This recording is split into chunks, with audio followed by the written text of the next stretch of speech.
Chocodies, welcome back to the channel. So I have my recommendations for last month, but they're a little late because I've been working a lot. Well, anyway, so February 2024 recommendations. Happy Black History Month and Month of Love. I don't know if anyone actually calls February the month of love, but I do.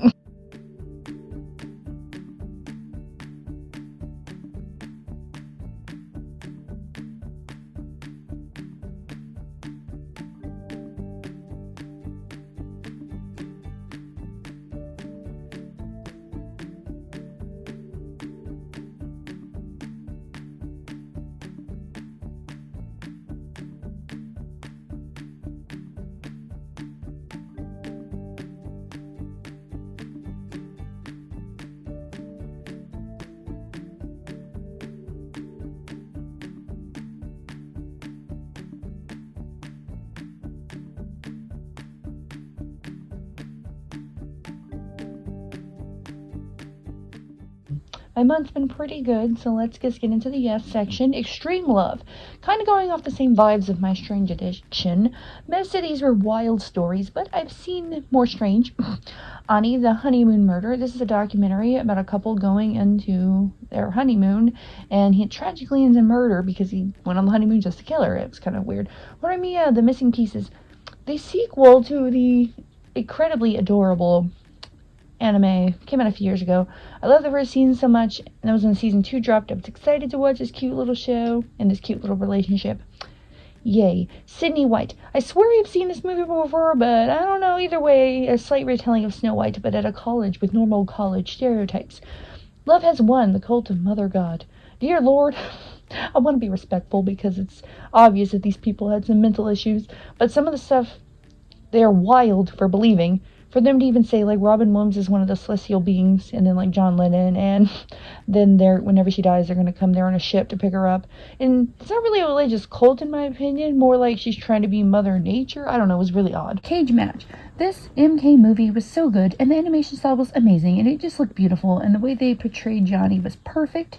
Just like heaven. Cute little rom-com about a ghost, quote, not really ghost, but, finding out who she is. My Adventures with Superman. This cartoon was done well, so well. The anime style type of animation is beautiful.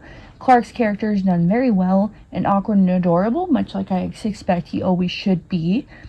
Perfect for the character of Superman. Clark and Lois were really cute. Crushed. This is about a girl being totally delulu about a boy, which honestly, I did the same thing before, but it doesn't matter. I can't really blame her entirely, but she was beyond crazy and delulu, and hurts literally her whole class in the process. Project A-ko. A superpowered girl in school has a nemesis with the school's smartest girl who apparently can invent robots to fight her. My Dead Ex. This girl's boyfriend dies, and then they had a matching magic necklace that brought him back to life, so he's like a zombie, but not a zombie. Morning Glory. Cute rom-com about morning news TV producer falling in love with an anchor. This movie's cute. Hazbin Hotel. The beloved YouTube series finally being continued on Prime, and I loved it. I know some people are not loving it exactly, but if you like the original pilot of the original show on YouTube, I feel like you'll like this, no problem.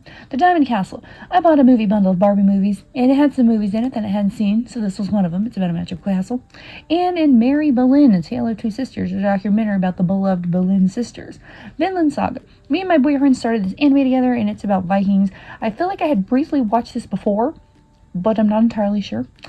Hashtag Cyber Sleuths, The Idaho Murders. Another murder documentary. It's one of my favorite things to watch. About a murder kind of getting solved by like Instagram and TikTok. So, The Three Musketeers. I've never seen any Three Musketeer media before, so I'm not sure how accurate this Barbie movie portrayal of the Three Musketeers is, but While You Were Sleeping. This was something so messed up, honestly. Like, maybe it's supposed to be cute, but it's kind of wasn't. Like, it's supposed to be her husband is in a coma, quote unquote. That's not really true, but anyway, she falls in love with the brother while he's in the coma, so. Us again, this is a precious little show, short kind of thing. An older couple getting their spark back with each other. A fashion fairy tale. Barbie actually playing Barbie in this movie. After getting fired from her movie, she heads to Paris Confessions of a Shopaholic. I love movies like this. Why don't they bring good movies back like this? I don't know. Such a vibe for the time. A girl who's shopping obsession, and she has to find ways to fix it. The Ramen Girl. After a girl is left in Japan by her boyfriend, she stays there to learn the art of ramen making, and honestly, it was pretty heartfelt. 20-something. I felt like the way this was portrayed with growing up, turning 20, when you're still such a baby, is very sweet, and I like the message of that. Record of Youth. Rich family's son trying to make it out as an actor.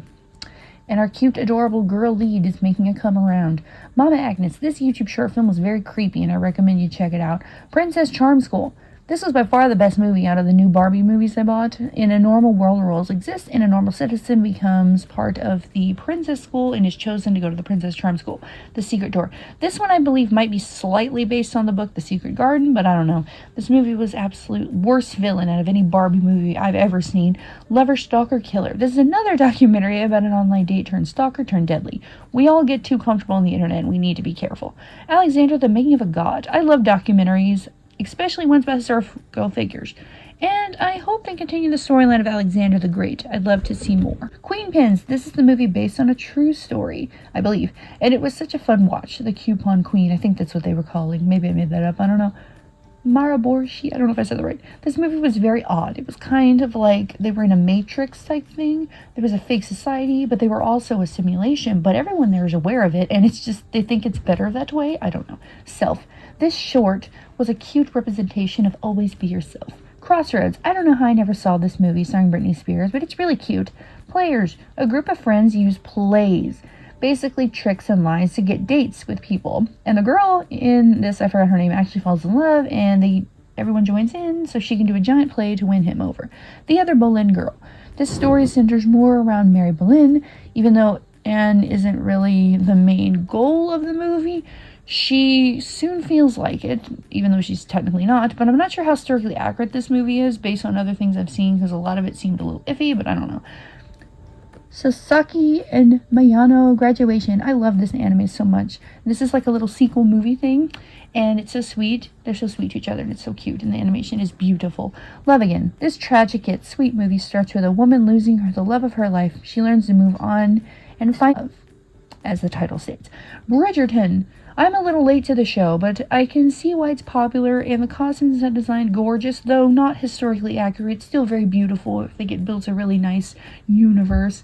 Bridgerton, yet all characters are in the background. I like how each season focuses on a different Bridgerton. I think it's really cool. Season 2 is my favorite because of the cute romance. Engage Kiss. So this guy sells his memories to a demon for her power by kissing her, and apparently she actually cared about him a lot given the ending of the show, but it was very cute and the animation beautiful. Ghost. This movie's so well written, and it was so sad. The ending, I honestly didn't think it was going to end that way because everything was so lighthearted, but it did get there, and, I thought it was very well acted. Now for the Mesh section. Till Death Do Us Part. This movie was kind of confusing, or maybe I missed something, I don't know. In your dreams, this couple falls asleep to live out the dreams that turn into a nightmare till the love starts, the normal. Eat, Pray, Love. A movie based on a book about self-love and eating, all that. The Loved Ones. This movie was really, really disturbing. And I've seen some disturbing things, played some disturbing games. I've read some disturbing books. And this was really hard to watch, mainly because of the victim, main character. He did nothing to deserve this treatment. Usually in this kind of instance, something of this nature, that usually the main character has done something to deserve this treatment. He did nothing. So the man was a complete victim. The boy literally did nothing wrong and is tortured by this crazy girl, was wishing for her demise and her death throughout the entirety of the film. Runaway Bride. This woman is consistently a runaway bride, and she still finds love, so that's cool. Madam Web. So me and my boyfriend went to go see this on date night because we both like Spider-Man, and this is part of the Spider-Verse and blah, blah, blah, and I understand why people said it was bad.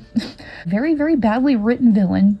The villain acted his part out really badly, or maybe the writing was just bad, I'm not sure. His dialogue was really bad.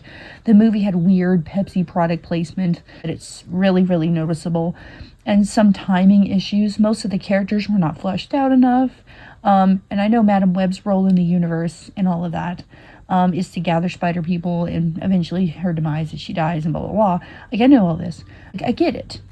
I get it, but I think they could have done more with this character because I liked her a lot. The trailer really oversold this movie based on what kind of movie you were going to get, because you basically were getting Madame Web protecting 3 teenage girls that are a little unbearable to be around. Blue Valentine, this movie's toxic. Oh my god. Now for the no section, Secret Invasion.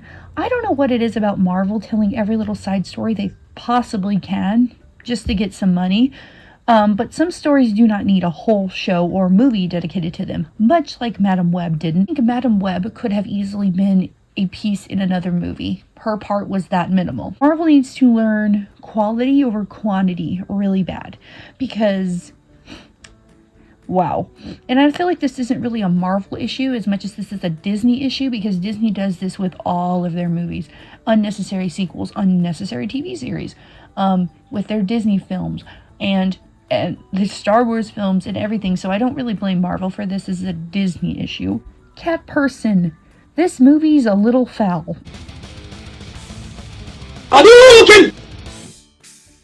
Finish him!